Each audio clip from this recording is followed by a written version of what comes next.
abakulisitaayo enkya ya leero beeyiye mu lutikko e Namirembe okujjukira Yesu bwe yayingira ekibuga Yerusaalemi.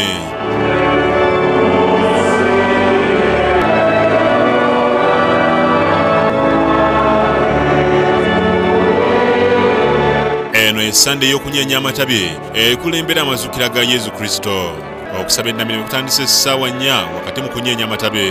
Okusaba okulembeddwa mu ddiini wa Lutikko Canon Ben Kityo nga mu kubuulira akubirizza abakulisitaayo bulijjo okwekwasanga ennyo Yesu kubanga ye yekka amanyi byonna bye beetaaga.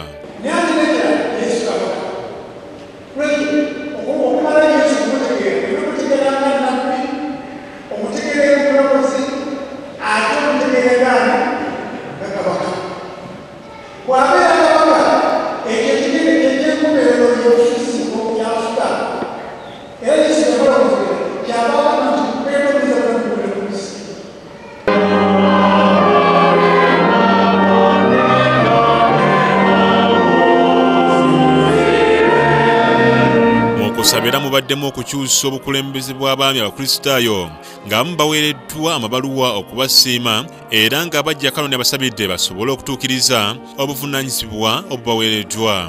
Ate ku kkanisa y'omutukuvu St. Paul kiva Bulaaya Maganjo, omulabirizi w'Namirembe kitaffe mu Katonda Wilberforce Luwalira akubirizza abakulisitaayo okwagala ennyo Katonda nga bagoberera ebyo bye balina okukola.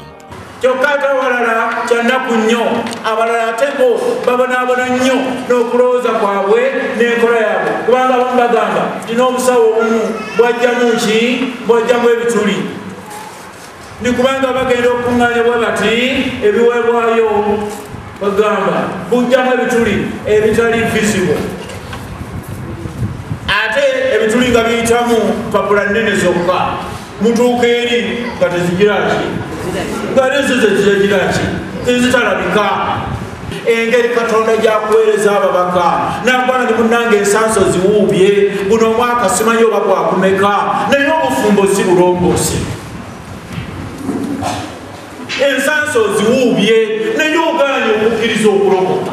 Luwalira avumiridde abavubuka abeefunyiridde okuyimbanga ekitiibwa kya Buganda nga bali mu kwekalakaasa kyagambye nti kino kittattana Obuganda. Bonna ekikolebwa oluusi waliwo engeri processions ezimu zetulaba oba mu bibuga oba nsonga ki ezimu za walk to one, endala za walk to pray, endala za walk to court. Kakale engeri ezo zonna oyinza okutuula w'otudde n'otunuulira abantu bonna abagoberera oba abali mu kibinja ekiri ku ngeri eyo n'ogamba bonna bategeera. Okusaba kuno Omulabirizi Luwalira ataddeko abaana 121 emikono era naggulawo ne ofiisi z'ekkanisa ezizimbiddwa.